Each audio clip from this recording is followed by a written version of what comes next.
Exactly. Let's dive in. Today, you and I are taking a really deep look at the bedrock of American wealth, way before Wall Street as we know it. Right. We're going back to the Gilded Age. This period, it laid the groundwork, the absolute foundations for the huge fortunes that came later. Mm-hmm. We're zoning in on roughly 1852 to 1884. And what's really interesting is framing this with a specific astrological transit, Pluto moving through Taurus. Yeah, that framework is key. It gives us this unique perspective, almost like looking at a core sample of history, revealing the deep roots of America's economic power. Exactly. So our mission today, for you listening, is to really grasp how tangible things, actual land, metals, rails, oil, how these became the building blocks of an empire, and how power itself got completely reshaped, sometimes pretty brutally. And what's so illuminating, I think, is how that specific astrological movement, Pluto through Taurus, gives us this narrative. It's like an energetic map for the Gilded Age foundations. Now, we're not, predicting the future with this.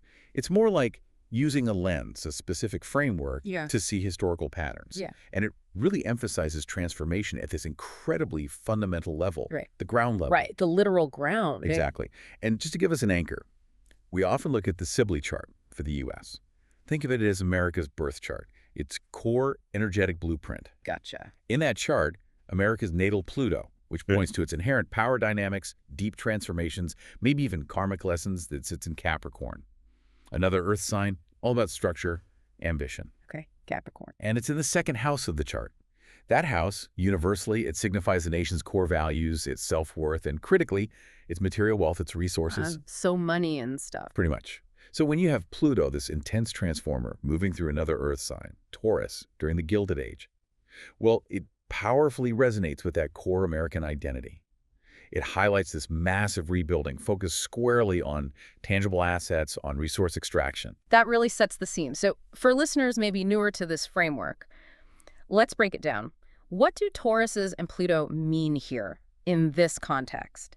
How does this astrological idea help us understand something as, gritty and physical as the Gilded Age? Because that era was all about getting your hands on actual stuff. That's the perfect question. Yeah. Because it's the combination that's so potent.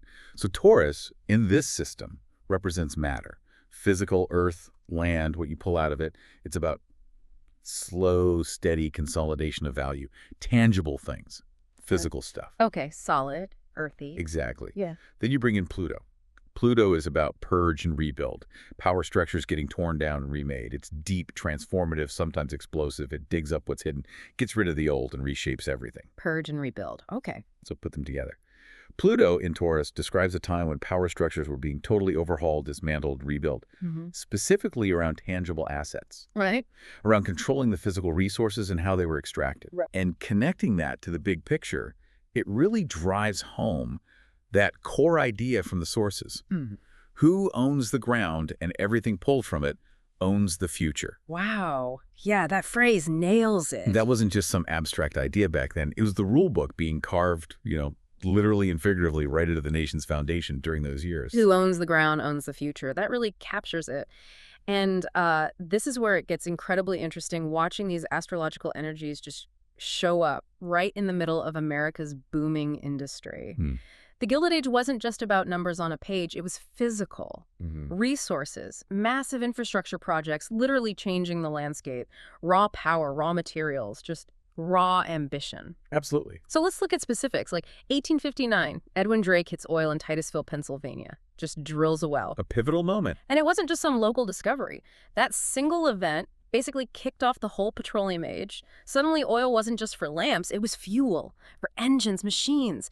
It laid the groundwork for, global industry as we know it. The sheer physical nature of it, pulling wealth straight out of the earth, that feels like pure Taurus energy. It really does. And if you look through that Pluto lens, that gusher didn't just offer a new resource. It triggered a huge purge and rebuild of the economy. How so? Well, suddenly, whale oil, the old standard, was on its way out. Petroleum was in. That created this mad scramble for land, drilling rights, new ways to move this stuff. It wasn't just a discovery. It was a fundamental shift in where power and wealth came from. It changed the very substance of the economy. That makes sense. A total shift. Okay, then fast forward just 10 years, 1869, another huge physical achievement, the Transcontinental Railroad. that Yeah. golden spike moment. Iconic. And it wasn't just impressive engineering. It physically stitched the country together, unifying it. And the demand for all that rail track, the locomotives, it pushed the American steel industry into high gear. Yeah. Like the sources say, logistics became destiny. Suddenly, how you move stuff and people across these huge distances, that was everything. That was leverage. And that's a perfect example of Pluto and Taurus. Laying those tracks, physically connecting the land, it's consolidating material power on a massive scale. Right. It wasn't just about travel. It was about who controlled the travel, who owned the land the tracks were on, who made money from the flow of goods. Older ways, like canals, stagecoaches, they got purged, replaced by this dominant new infrastructure. Building the railroad system was literally rebuilding power around physical connection. And you mentioned steel. That era saw these amazing breakthroughs, Bessemer process, then open hearth. Game changers for production. Totally. They didn't just make steel cheaper, they made tons of it, which in turn allowed for all those miles of rails, huge bridges, and eventually, the skyscrapers, the factories that shaped the next 100 years. The physical change was just staggering. And there again, you see Taurus raw materials, physical building being radically transformed by Pluto's intensity. Old, slow ways of making iron and steel purged, replaced by this capacity to build with stronger, more versatile material.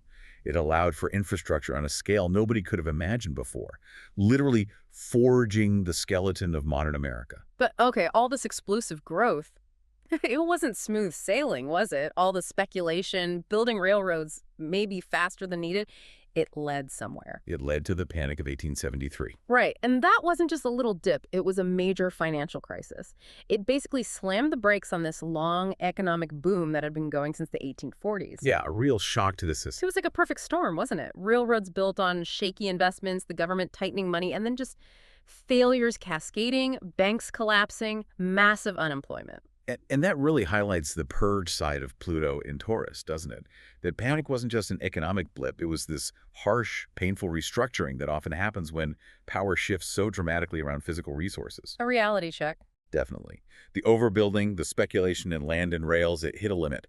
It showed you couldn't just endlessly accumulate physical stuff without stable financial systems backing it up. It forced this brutal but maybe necessary reset on what things were actually worth and what the nation could really sustain. A tough lesson about the limits of building an empire purely from the ground up too fast. So, okay, you've got these resource revolutions changing the actual landscape, wealth pouring out of the ground, the country getting wired together with steel. But then something else kicks in, this huge concentration of power. Consolidation. It wasn't just about finding oil or laying track anymore. It became about controlling the whole process, top to bottom.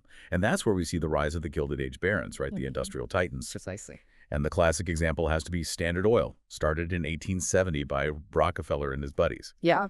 And by 1882, it's basically the first great trust. And it wasn't just that Rockefeller owned some wells. It was about controlling the entire pipeline, literally and figuratively. Vertical integration on an unprecedented scale. Exactly. Owning the drilling, the refining, the transport, the rail cars, the new pipelines they built, and then the distribution.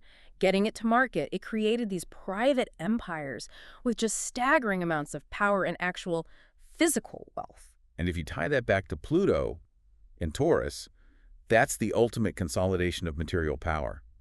These guys, like Rockefeller, they weren't primarily mastering, say, complex financial instruments yet. That came later. Right, not stock market games. Not mainly.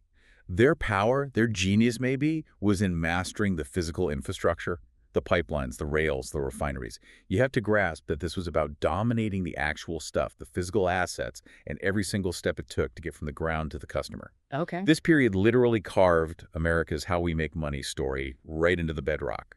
It cemented the idea that huge wealth and control came from dominating essential physical resources. And the Pluto purge was clear, too, how these trusts just swallowed up or crushed smaller competitors, centralizing control over the physical flow. That distinction, mastering stuff versus paper instruments, that feels really crucial for understanding this time. So what does this all mean for America's longer story? How does this foundational era connect to maybe deeper lessons about the nation's relationship with wealth? Especially thinking back to that U.S. natal Pluto in the second house you mentioned. That's a really central question. America's natal Pluto in the second house suggests, astrologically speaking, deep patterns, maybe challenges, the nation have to confront around its relationship with wealth, value, possessions. Okay, so karmic lessons, sort of. You could frame it that way. Yeah. And it's precisely during this Pluto and Taurus period that the nation's fundamental narrative, how we make money, what we value as power, gets deeply etched into its foundations. This wasn't just about economics, it was almost existential. It defined the country's relationship with its resources, with material power itself. The way wealth was gathered, concentrated, controlled back then. It established these incredibly deep patterns, and yeah, maybe karmic lessons, ongoing struggles with wealth inequality, resource use, corporate power that the U.S. would wrestle with for generations. Yeah, patterns that echo even now. Absolutely. And it's fascinating, too, to see what happens right as Pluto leaves Taurus around 1884. That super concentrated stuff power, it doesn't just vanish, it starts to morph. It begins shifting into a different form. Maybe call it network power. Network power. Yeah, through more complex finance stocks, mergers, boards of directors, all interconnected.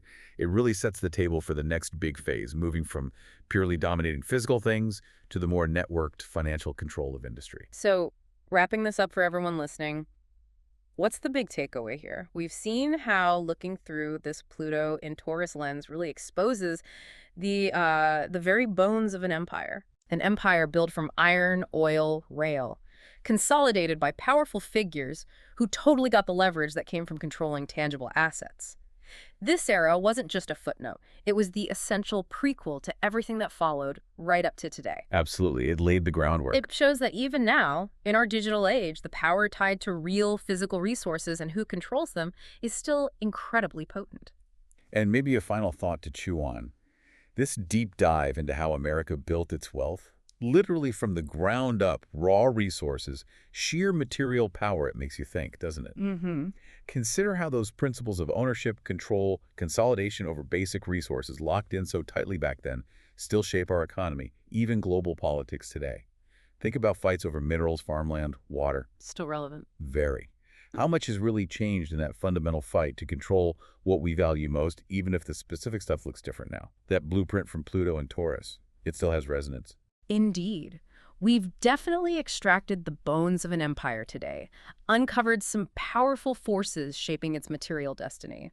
Next time, as Pluto heads into Gemini, we'll explore how that stuff power got connected, wired together through information, finance, creating a whole new kind of leverage. Should be fascinating. So join us for another deep dive as we keep unraveling the amazing stories hidden in the data and just beneath the surface of history.